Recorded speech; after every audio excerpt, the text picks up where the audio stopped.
Good morning, everybody, and welcome to the very last day, the beginning of the last day of this IBC. Today, I'm really thrilled to introduce you to our keynote speaker, R Pannell. John is a professor of plant evolution at the University of Lausanne in Switzerland, and he is deeply interested in sex evolution.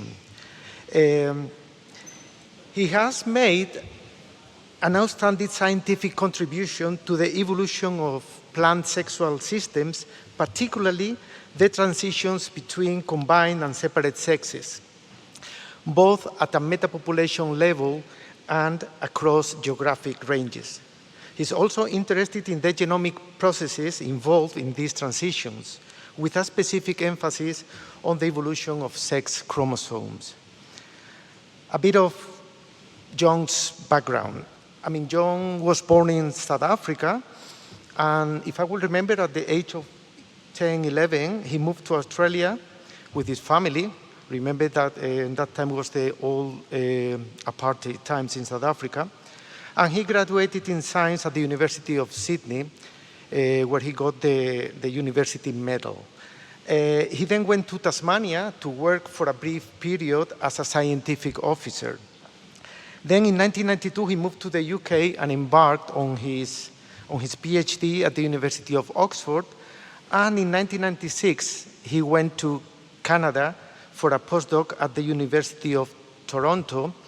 And after that, back to the UK, this time to Scotland, for another postdoc at the University of Edinburgh. In 2001, he earned a lectureship position at the University of Oxford and a full professorship in 2009. Finally, in 2011, he moved to Switzerland with a full professorship at the University of Lausanne, where he is presently based. Now, please let me tell you a brief personal story, more like a public confession. I met John back in 1994 at the University of Sevilla, where I was doing my PhD. He showed up in the botany department with his broken Spanish. John now speaks very good Spanish. He also speaks native German, fluent French. He knows Afrikaans and a bit of Bulgarian. He's learning Italian.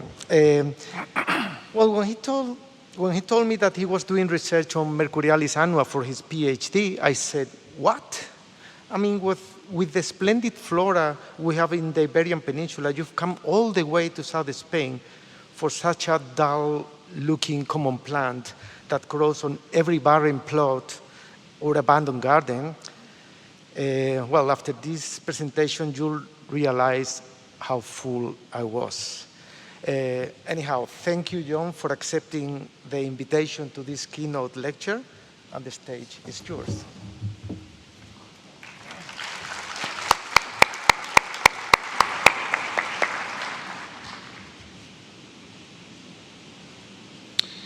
Yes.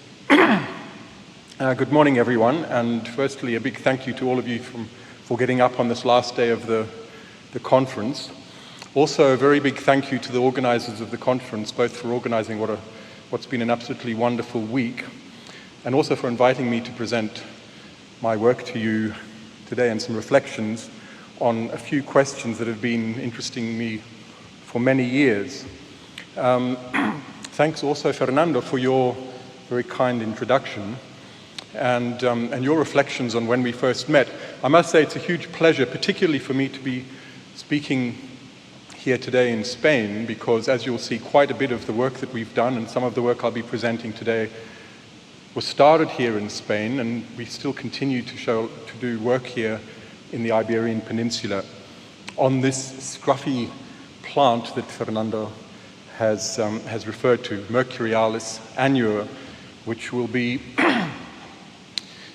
something of take something of center stage in my talk. Indeed, I do remember when I arrived in Sevilla as a graduate student, looking for this plant, the colleagues who warmly received me at the University of Seville were astonished, as Fernando has recalled himself now too, that I'd come all this way to Spain, I guess all the way from Tasmania, in fact, to work on what really is a pretty ugly little plant, a bit like a stinging nettle without the stings. And when one considers the plants that people in Andalusia have been studying for many years, the amazing sorts of field sites one could visit, the beautiful plants that attract attention there, it really must have seemed odd to come and study a roadside weed that was growing just outside the Department of Botany in Seville. Of course, Mercurialis annua is not the only plant that seems to have an uninteresting type of floral biology.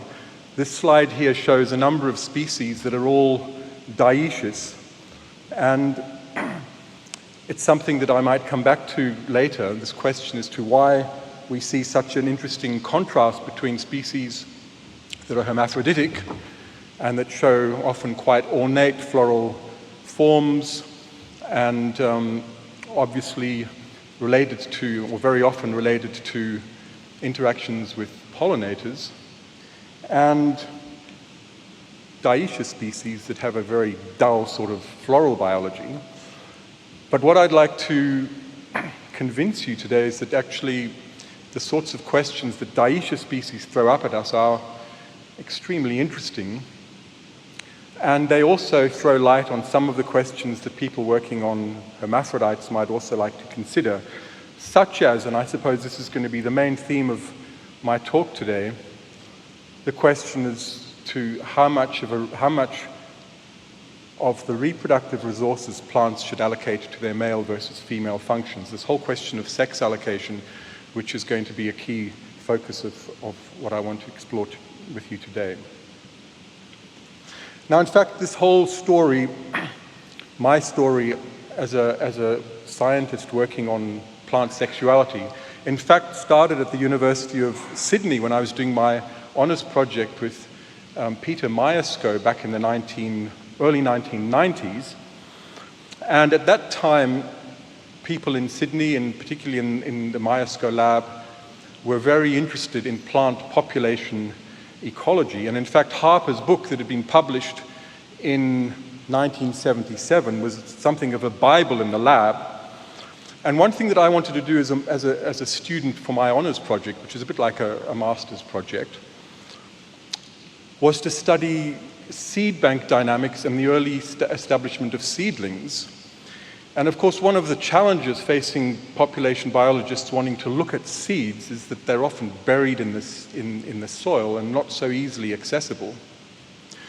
So what we were doing was actually studying a number of species that had a serotinous seed bank. Plants were storing their seeds in the canopy, and this allowed us to count the number of seeds that were being produced from one year to the next. And every so often a fire would go through the vegetation, burn the adult plants, the seeds would be dispersed, and the next generation would establish.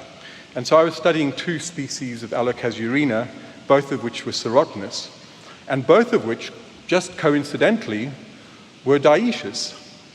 I wasn't really interested in dioecy at that point. I was interested in the seed bank dynamics. During that year, I read Harper's book again and again, and when I was writing up my honours thesis at the end of the year, this quotation jumped out at me. A plant is the only means with which a seed produces more seeds.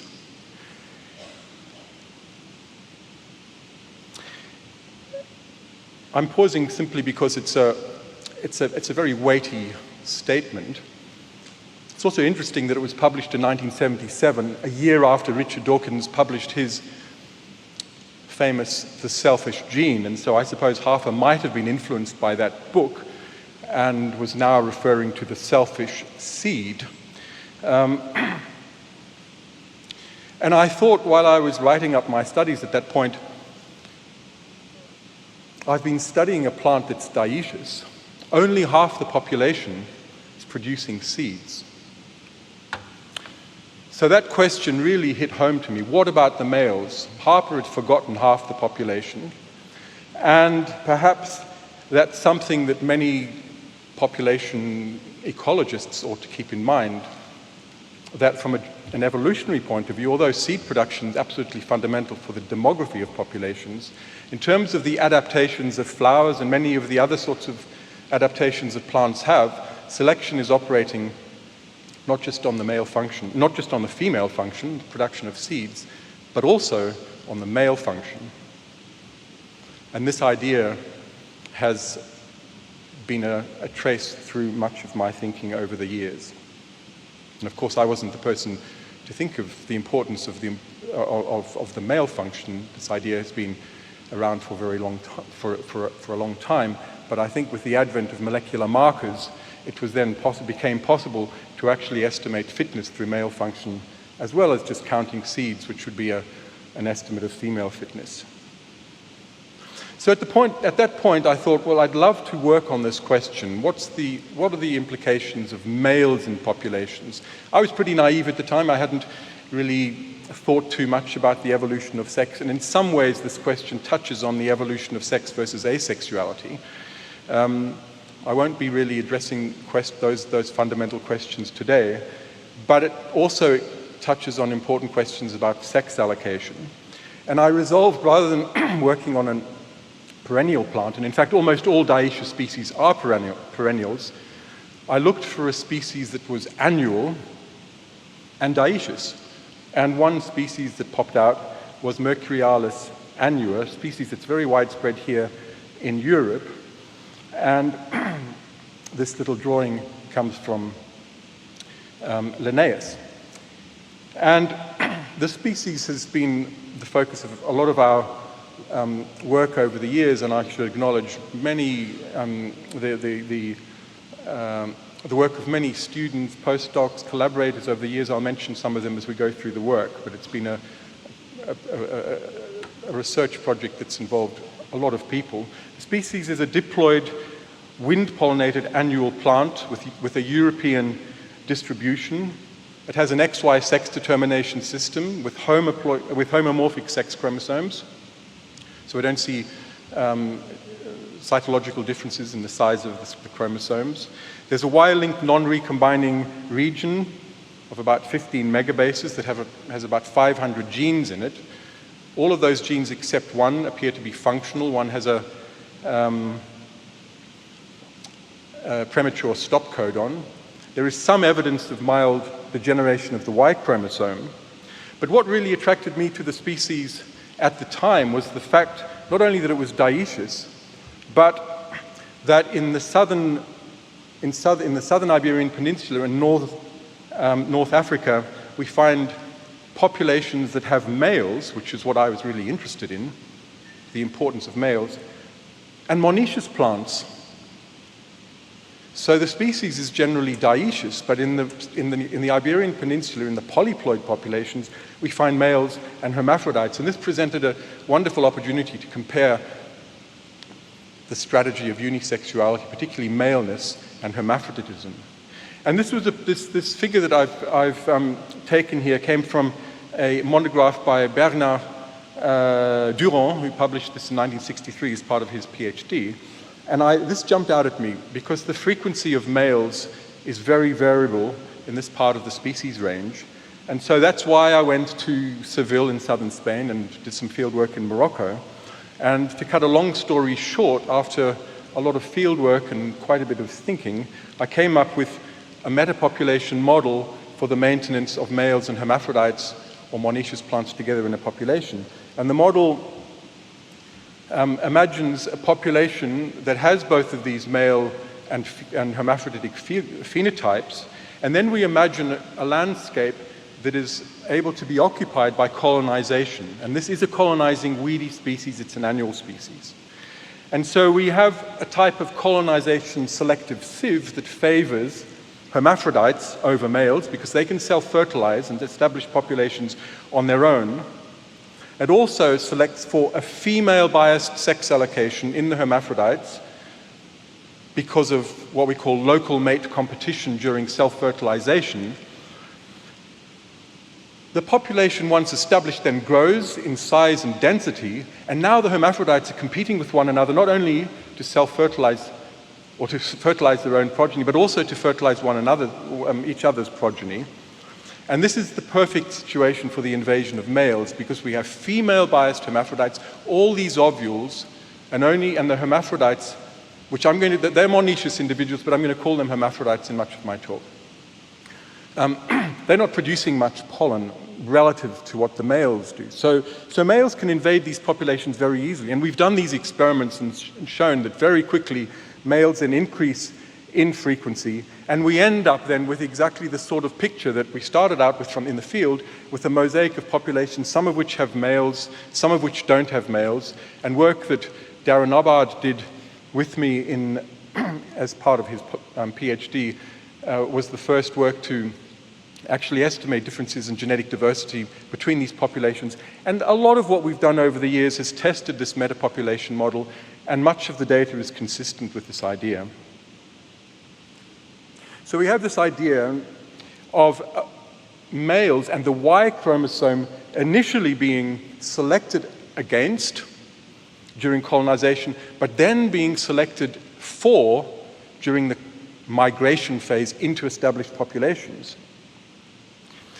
And this idea has recently come up again in my lab in some work that Jörn Gerchen, who's here in the audience, and Padis Veltsos, who was a postdoc in my lab, came up with and contributed to, and they made a very interesting discovery. And the idea of Y chromosomes moving around a landscape appears to actually have contributed to the sexual system variation in the whole genus itself. The genus has a number of perennial species at the base of the phylogeny. Then during the diversification of the genus, which only has about 10 species, it's a small genus, there's a transition from perenniality to an annual life history. And then we see divergence between two diploid dioecious species, Mercurialis annua and Mercurialis huetii. Mercurialis annua underwent tetraploidization, and we see with that coincidence of the evolution of monoeci. In other words, plants that are producing female flowers surrounded by a few male flowers. And then what's very interesting is that there's very clear evidence for hybridization between these two sister species, the tetraploid monoecious plant and Mercurialis annua, as Mercurialis huetii, which is dioecious, and the hexaploid progeny, or the hexaploid populations that resulted from that hybridization, allopolyploid hybridization event, have males and hermaphrodites. And we thought, well, it's almost certainly Mercurialis huetii, the dioecious parent, that's contributed the Y chromosome. So we have this idea of the Y chromosome coming from a species. And this is what Jörn and Paris had a look at. And much to our surprise, the Y chromosome actually has derived from the perennials at the base of this phylogeny.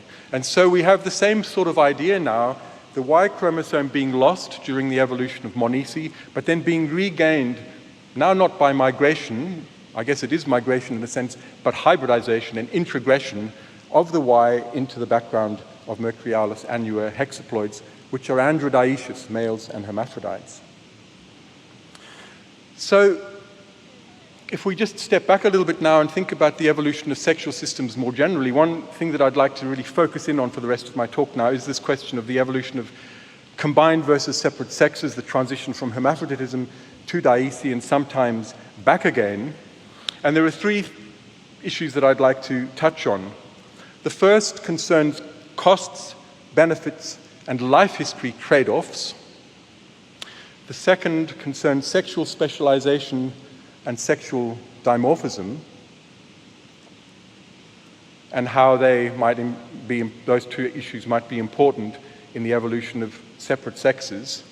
And then thirdly, the implications for sex determination and the evolution of sex chromosomes.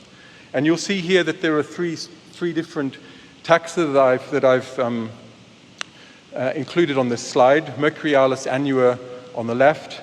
In the center is a genus of plants, Leucodendron, which is a South African genus that we've spent some time working on. And on the right, an alpine species that we've been working on in Switzerland, Pulsatilla alpina in the Ranunculaceae.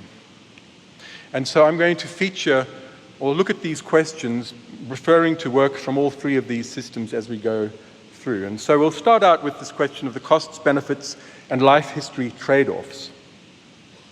And I just wanted to sort of ask the simple question, which of the two sexes pays the higher cost of reproduction?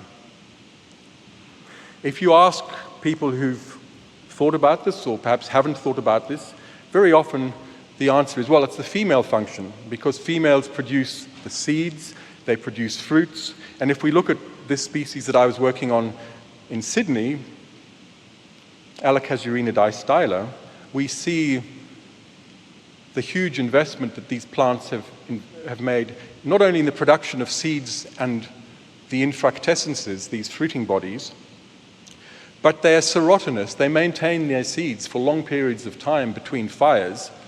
There's a cost associated with that as well. Whereas the male on the right here is producing a few male flowers, and that's about it. So it sort of stands to reason that the females might actually have a higher cost of reproduction than the males.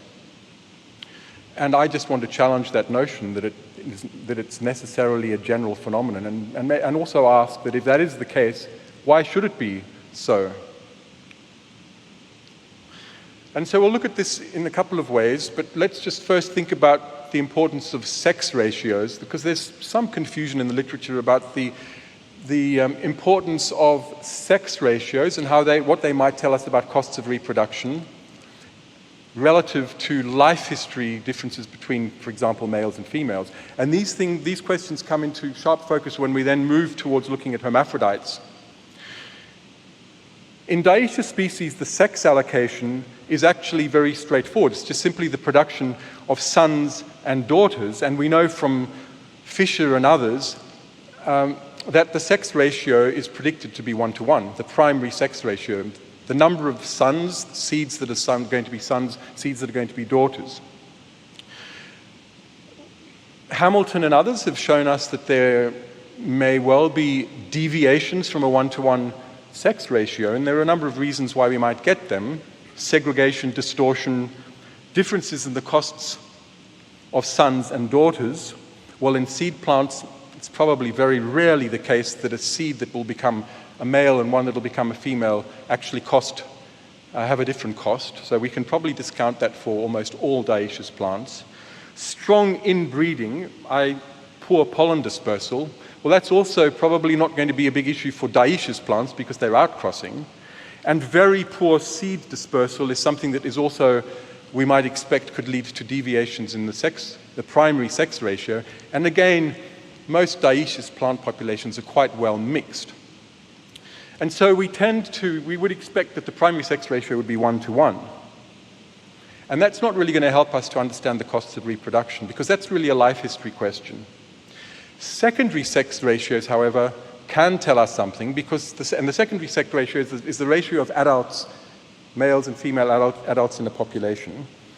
And this is some work that David Field in Spencer Barrett's lab did some time ago, looking at the literature and showing variation in sex ratios. And you can see amongst different, I think about 300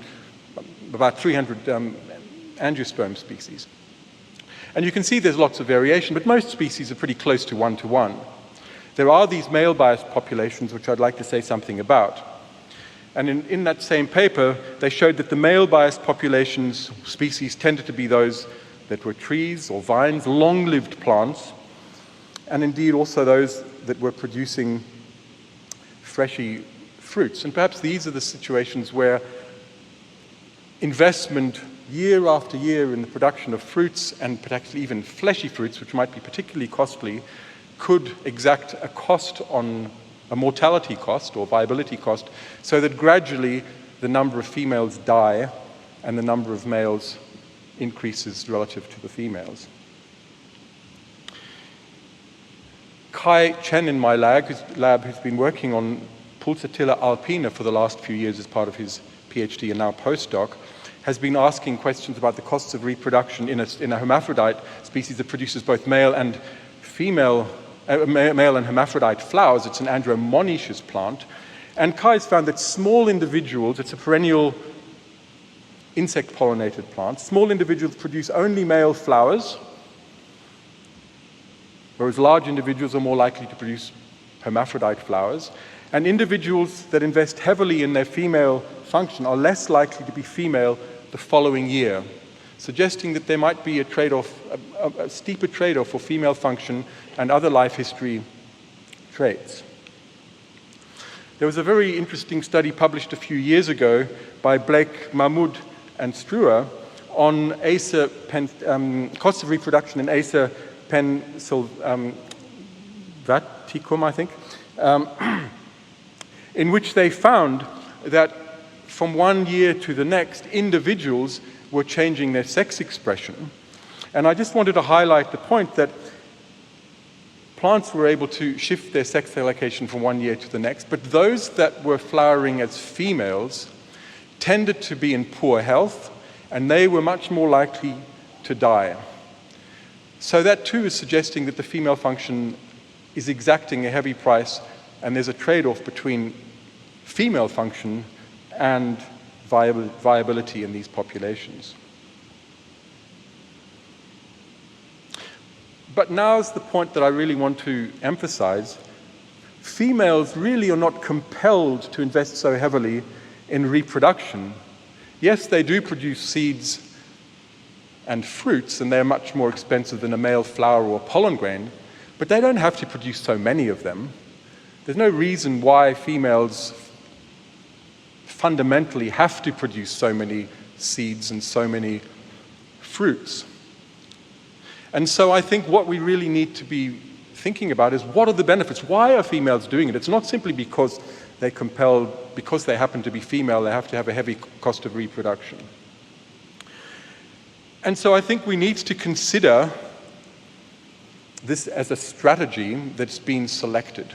And we can compare this, for example, with something like monocarpic perennials, and they're taking quite an extreme decision to delay their reproduction for many years, and then they send up a big inflorescence. There are lots of species that do this, and invest very heavily in reproduction, and then die. So the decision to reproduce, the decision to allocate to sex here, is a fatal decision for monocarpic perennials.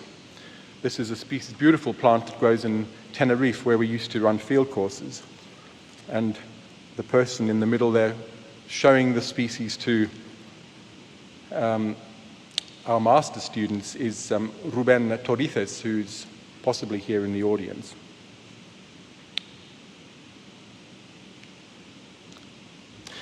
But the question posed here is, cui bono? Who benefits? Who benefits? And this is something that I think has not really been addressed very much when considering the evolution of a life history strategy such as monocarpic perennials have adopted.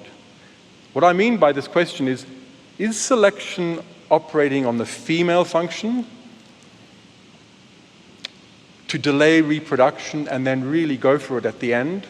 Or is it actually a real benefit to the male function? And we don't know. I think this is something that people working on monocarpic perennials and life histories might like to consider. Another question concerning why females might be allocating so much of their resources to reproduction, exacting a mortality cost, is the question of who actually controls the allocation to seeds and fruits. And I don't think we know very much about this either.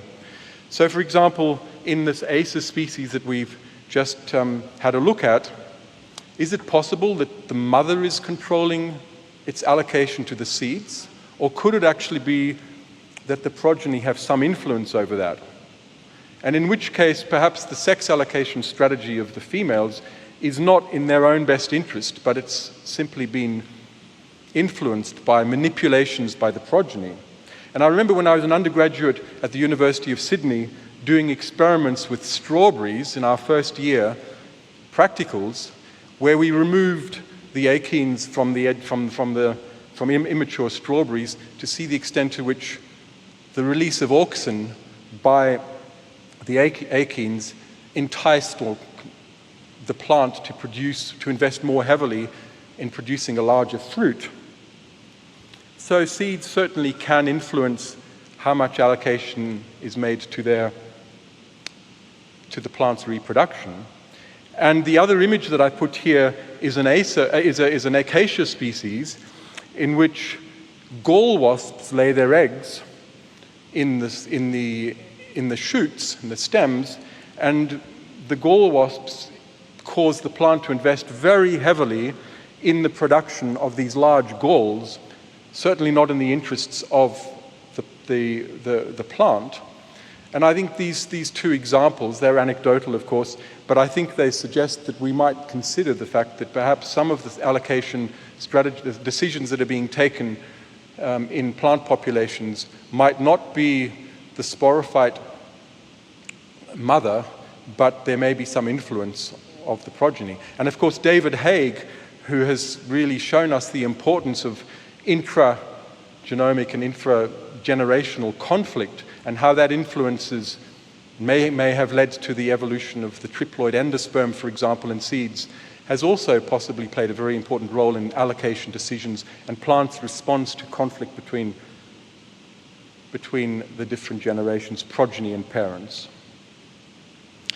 Just before finishing this issue about costs and benefits of reproduction, I just wanted to quickly touch on the fact that actually it's not always the case that females pay the heavier cost of reproduction. This was work that a graduate student in my lab many years ago now, Mark Harris, did, where he prevented males and females in Mercurialis annua from reproducing, and he found that actually the trade-off released by that prevention of reproduction benefited the males much more than the females. In other words, in a wind-pollinated herb like Mercurialis annua, it appears to be the males that are paying the higher cost of reproduction, not the females. If we look at the sex allocation trade-offs now in perennials, we've been looking for these now. It's a really big difficulty for people interested in sex allocation to look at trade-offs between male and female function in hermaphrodites. And there have been many cases where these trade-offs have been found, but it's not so easy, and there are a number of reasons for that. In perennial species, the trade-offs are going to be between male and female function, perhaps, but there are also trade-offs with growth, survivorship, allocation to roots, allocation to shoots, etc. There are multiple trade-offs going on, and actually to tease the sex allocation trade-off out of that is very difficult. Another issue is the same old question, who's benefiting? We look at a petal, for example, and, well, is that allocation to male function or is it allocation to female function? It's been fairly well established, and I think there was a very important paper by Graham Bell in the 1980s who drew attention to the fact that perhaps most of the allocation into flowers is actually allocation to male function, and it's the seeds and fruits and so on that actually we can attribute to the female function. Oops. Another question in a species such as Pulsatilla alpina is that there is allocation to stamens and pistils within flowers, but this is an insect-pollinated plant in which the insects, the flies, are collecting pollen. And so the pollen here is not only a way of dispersing gametes, the male gametes ultimately, but it's also necessary for the attraction of pollinators. And so we could actually say that some of the allocation to pollen is actually in the male component of sex allocation. So these are reasons why it's really not so easy to test sex allocation theory in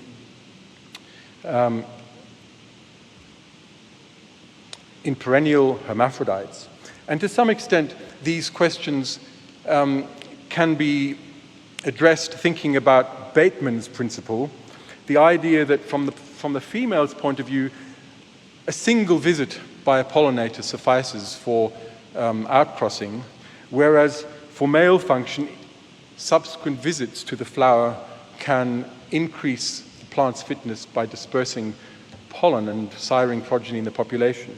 And so that might well be one of the reasons why, or that is the supposed reason why flowers should be regarded really as the male component of reproduction, allocation to petals, nectar, and so on, much more than the female component.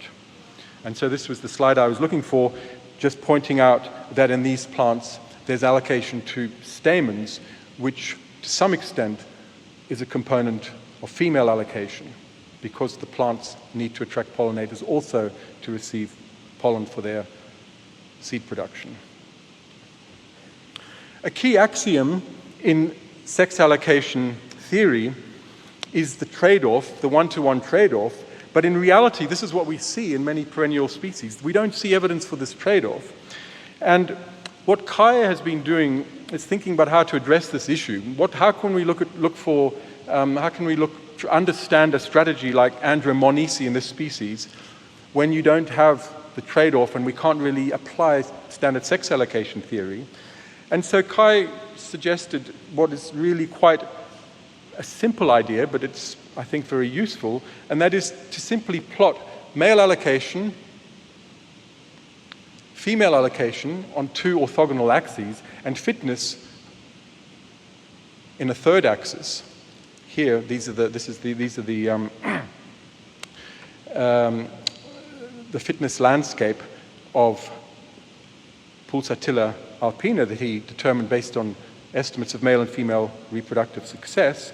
And what we see here are two peaks, A and C, and they actually correspond to exactly those phenotypes that we see in the population, the male flowers and the hermaphroditic flowers.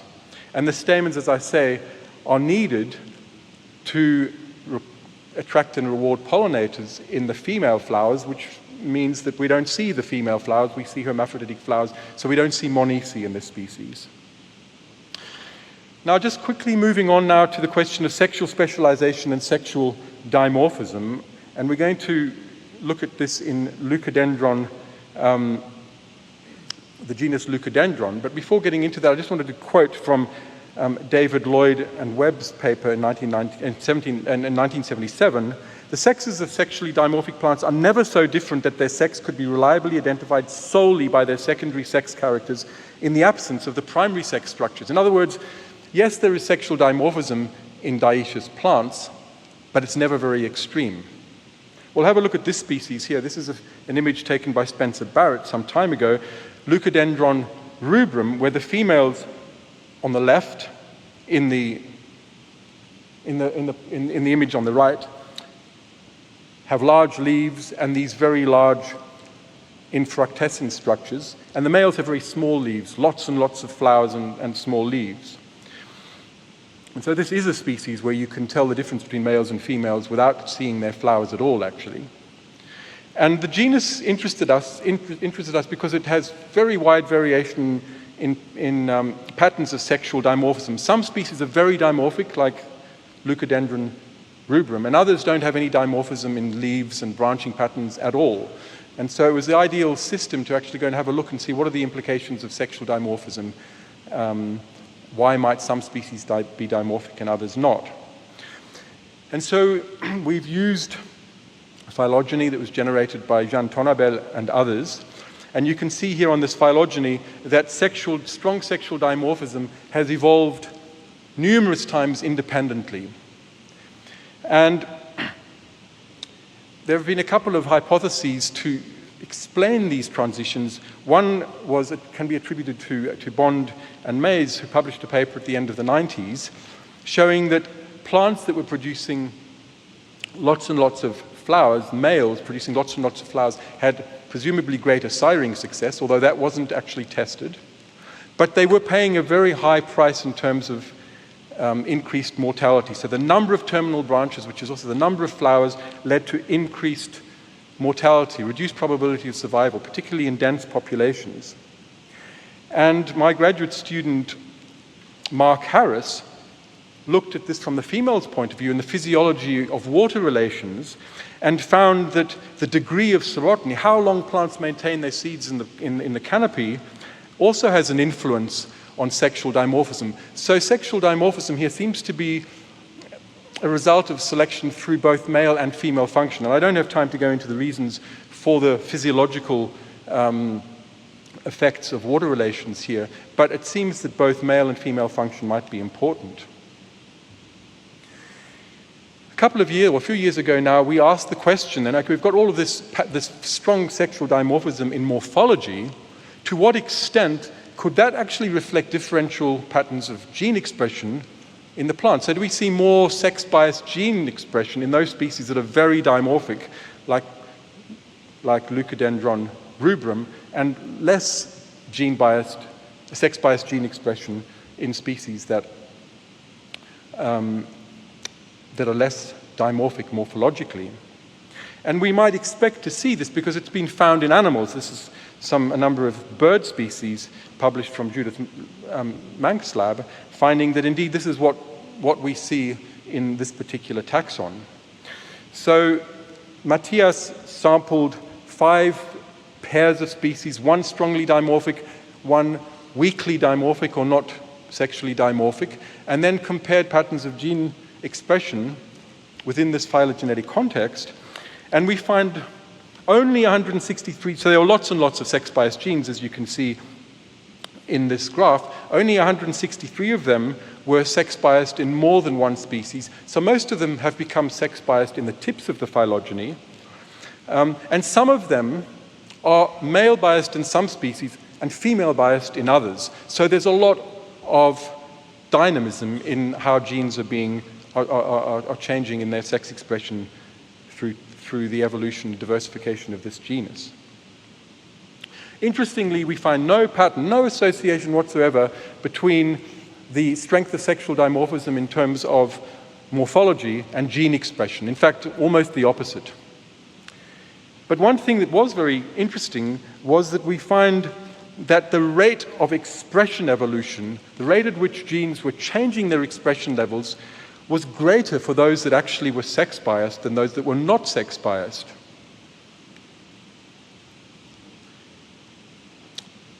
And this suggested perhaps that there may be a role in sexual selection driving the patterns of gene expression. And yet, when we actually put this into a phylogenetic context and looked at the rate at which gene expression was changing in relation to sequence divergence and time within the phylogeny, we see that those genes that are sex-biased are actually evolving more quickly before they became sex-biased. So in fact, it's the other way around. There are genes that are changing their expression levels more so. Those are the ones that become sex-biased in their gene expression. It's almost as if it doesn't really matter whether they're more or less expressed in males or females. There's perhaps more tolerance to differences in gene expression, and those are the ones. So maybe we need to be a little bit cautious when we see genes that are sex-biased. They may not be sex-biased necessarily for reasons of selection, although we did find evidence for selection in gene expression as well. And then finally, I'd like to just have a look at this question of sex determination and sex chromosomes and the implications of separate sexes for these two issues. And I'll just quickly, and we'll first have a look at this in Leucodendron and then back to Mercurialis annua to finish off with. So, very quickly, the model that has been propounded over the years to understand the evolution of separate sexes invokes a male sterility mutation invading a hermaphroditic population, a recessive sterility mutation. And I should just apologize for some of those in the audience who might have seen my talk earlier this week, because I showed some of this briefly then. But it's really exciting, so I'll show a little bit more on what this says about Leucodendron as well. And the second mutation then that knocks out female fertility, and so we have a female sterility mutation, and that has to be on the same linkage, in the same linkage group as the male sterility mutation. with suppressed recombination linking those two mutations. And then the next step, which is particularly interesting in the context of leucodendron, and that is that we may then have mutations that change the morphology of males, morphology or physiology, life history, and so on, of males and females in ways that enhance their fitness in a sexually antagonistic way. And so we would maybe expect to see an expansion of the non-recombining region with genes that influence maybe these are genes that might be at the basis of sexual dimorphism, for example. Well, Matthias Scharmann has been looking at this, and we have a manuscript that is about to be submitted on this question. And what Matthias has found is very interesting, is that there are differences in the size of the sex-determining region between the X chromosome and the Y chromosome. The Y chromosome is much larger. And what's particularly exciting here is that we see that there is lots of evidence for gene shuffling, genes that are moving from the pseudo-autosomal regions on the sex chromosome, but also from elsewhere in the genome into the Y chromosome. And it's intriguing, and we have absolutely no good explanation for this, that these genes are homing in on the Y, non-recombining region on the Y, but not the X. Maybe it's related to patterns of sexual dimorphism, but we have no evidence for that. And here you can see evidence for this gene shuffling across the genus with 25 species that we sampled. And you see the genes coming and going into and out of this sex-determining region across the genus of leucodendron. It's always the same sex-determining region, and there are always two genes in all species that are within this sex-determining region. Perhaps those two genes are playing some role in sex determination. And then finally, I just wanted to say something about another path towards diesi that has been much talked about over the years, but we really haven't understood how this might occur, at least from a genetic point of view. And that is what we call the monoeci pathway. Sometimes it's called the paradiesi pathway, where you first go from hermaphroditism to separate sexed flowers on individuals, and then the final step towards separate sexes on different individuals. And the way this might occur is you start out with a monoecious population. For one reason or another, there might be divergent selection on the sex allocation. So some individuals are favored that increase their male allocation, some increase their female allocation. We then end up going towards something that we would call paradiesi or subdiesi, where you've got two classes of individuals, the males and the females, but they are somewhat leaky in their sex expression. They're still producing some flowers or some organs of the other sex.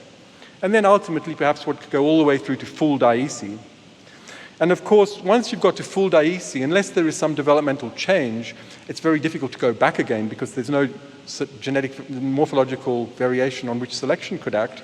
But in subdioecious populations, of course, we could go back because there's still variation in sex allocation in those populations. And that's what we've homed in on to see what the genetic architecture of sex allocation might be in this sort of transition. And so we've gone back to this wonderful little plant, Mercurialis annua, which we know has undergone this transition in the wild. And this is the work of quite a few people over the years, particularly the ones I've listed here. And so we started out with a dioecious population now from the dioecious range of the species. And I'm just showing you the distribution of sex allocation in females and males. And you can see that it's very clearly dioecious, but there is quite a bit of leakiness in both of the sexes. And we did an experiment where we simply took a population, an experimental population of seeds. We split it into 6 populations. In 3 of them, we just let the males and females continue as our controls. And so they've been mating over a number of years. And in the other 3 populations, we excluded the males. We just took the males, and therefore we took the Y chromosome out of those populations. And we predicted then the females that remain should be very strongly selected to increase their male flower production. And indeed, that's exactly what we've seen, a massive increase in male flower production in those lines, and no no obvious change in sex allocation or anything else in the other populations. And these are small populations of only about 200 individuals. So it's remarkable how much genetic variation must have been for sex allocation and leaky sex expression, even in a dioecious species at the start of our experiment. If we now look at what we are seeing at the end of this experiment, this is the variation in sex allocation, what we call phenotypic gender, within the 3 experimental populations in which we've been where we took the males. And we see lots and lots of genetic variation and some evidence for a trade-off. Here we see, homing in on one particular population, this is work that has been done very recently by Erwan Lefau and my group. You see that there is some evidence of a trade, but there's lots and lots of variation. So how much of this variation? So we're interested in the quantitative genetics of this variation here. And when we actually used, and so what Erwan has done is traced through a population over 3 generations a pedigree. So we know exactly who, for a number of plants, who the fathers and mothers, grandfathers and grandmothers were of all the individuals. And so we can use quantitative genetic analysis to decompose this phenotypic variation in sex allocation. And we find that there's an environmental component to the sex allocation. And when we actually take that out of our analysis, we end up with an estimate of 85% of the variation can be attributed to the genetic variation in sex allocation. And this, just to remind you, is a dioecious species with only leaky sex expression. So there's a lot of genetic variation for leaky sex expression. And Jörn Gerchen has done some did crosses between extreme phenotypes and revealed trade-off loci. So it's not just quantitative variation, but there are certain loci that seem to be contributing a lot to sex allocation based on QTL analyses. And these are the phenotypes we're now seeing. It's absolutely remarkable. This is what we started out with. The male on the right, the female on the left. The males have these long stalks which really increase pollen dispersal. And the 2 phenotypes on the bottom here are XX females that have evolved in the absence of males. On the left, we've just got a female that's producing now lots and lots of male flowers. It's basically a monoecious plant. But the one on the right is showing a morphology that's beginning to resemble the original males. And in fact, that phenotype has stopped producing seeds altogether. So it started out as female, and it's now become male.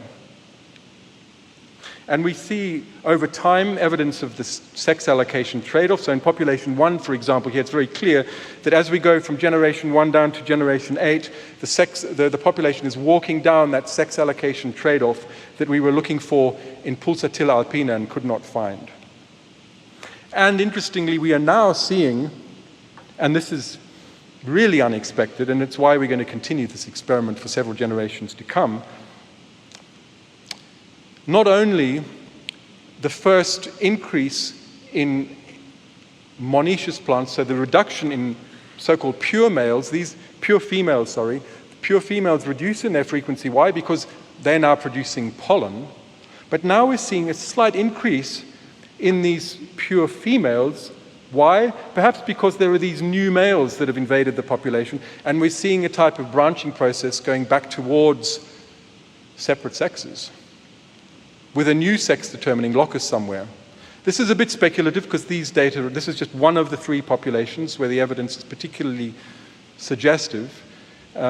Maybe this isn't what's going on, but it certainly is exciting us, that possibility. And so why, if that is the case, why should dioeci be selected again? What is maintaining dioeci as a strategy in this species? What are the benefits of dioeci?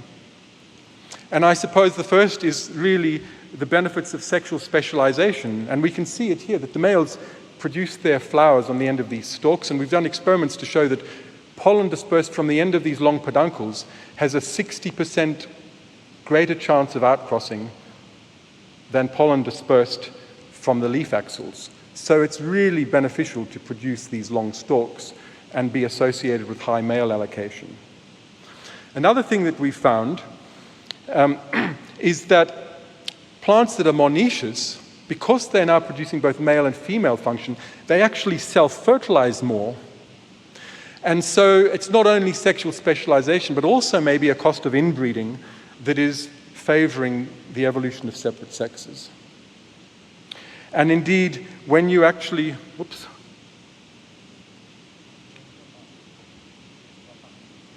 Finished? Okay.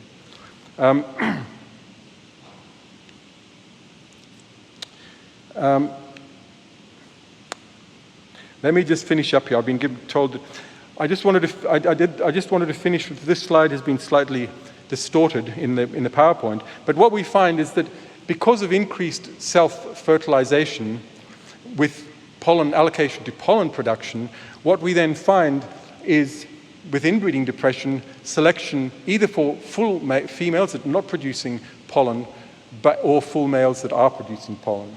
And I will skip the next couple of slides and just leave you with questions for the future that I think we really need to be paying attention to. How does allocation translate into male and female fitness directly? We still don't have many estimates. And here my suggestion is that we also start focusing on the female function, because it's not enough just to simply count the number of seeds. We need to know what the fate of those seeds is. Where do they go? Do they establish?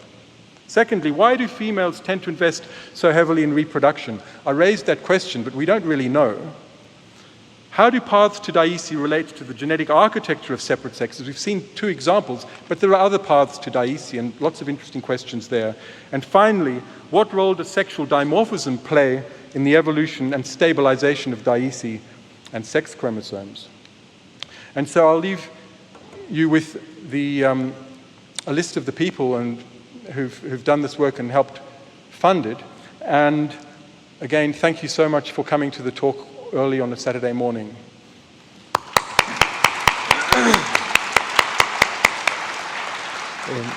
Thank you very much, John, for such a thought-provoking presentation. But I'm afraid it wasn't long for me, but it was long enough for the schedule. So unfortunately, there is no time for questions. But you're gonna have to chase John at the coffee time. I'll compete with you. Thank you very much.